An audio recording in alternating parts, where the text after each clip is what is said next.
Saturday, আপনাদের দাদার ছুটি আজকে। আজকে তাই আমার হয়ে রান্না করে দিচ্ছে। আহা হা হা, কি মজা আমার যে আজকে। মানে আমি একটু ভাতটা দু হাতা বেশি খাবো। করছি উইথ গরম মশলা, তার মধ্যে তেজপাতা, দারচিনি, ইলাইচি এর সঙ্গে একটু ফ্রাই করলাম। তারপরে একটু পরে আমি ডালবো এর মধ্যে দই দিয়ে দই দিয়ে ভেজেছে। এবারে গুঁড়ো মশলাগুলো দেবে আর কি। হলুদ দিয়েছে আর দিচ্ছে ধনে গুঁড়ো। ওটা দেখুন আপনারা আপনাদের পরিমাণ বুঝে দেবেন কতটা আপনারা বানাবেন, তাই আমি কোনো জিনিসেরও পরিমাণ বলছি না। ও যেইভাবে বানাচ্ছে রেসিপিটা আমি ওটাই দেখে দেখে বলছি। ধনে গুঁড়ো, জিরে গুঁড়ো, হলুদ গুঁড়ো আর স্বাদ মতো নুন, আর একটু চিকেন মশলা। আর দেবে চিকেন মশলা। এখন এটা দইয়ের মধ্যেই এটা কষানো হবে।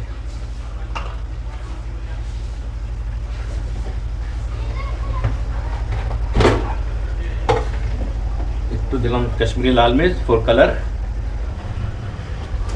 আর তারপরে হলো আমাদের চিকেন মশলা।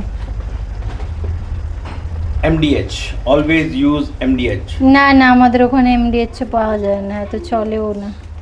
আমাদের ওখানে সানরাইজ।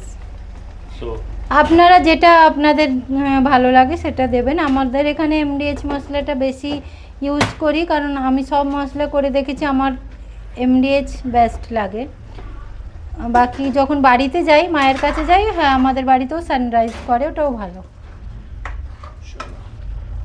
আর আপনাদের দাদা একটু টুটা ফুটা বাংলা বলে, কারণ ওদের দিল্লির মানুষ, দিল্লিতেই জন্ম ওদের, তো একটু অ্যাডজাস্ট করে নেবে। এবার ওর মধ্যে যে পেঁয়াজ আর কাজুটা ভেজে রেখেছিল আপনার দাদা, ওইটা আমি পেস্ট করে দিয়েছি, দিয়ে এর মধ্যে আর কি দিয়ে ভালো করে একটু আরেকটু কষিয়ে নেবে। কষিয়ে নিলেই বেনে যাবে আমাদের আজকের চিকেন। চিকেন কষানোটা হয়েছে, এটা একটু নিয়েছি আর কি, চেখে দেখবো আগে। আপনাদের দাদা আমাকে চাখতে দিয়েছে, দেখে তো দারুণ লাগছে। খেয়ে বলছি, গরম বাপুন, গরম চাটু রেখেছে বাবা।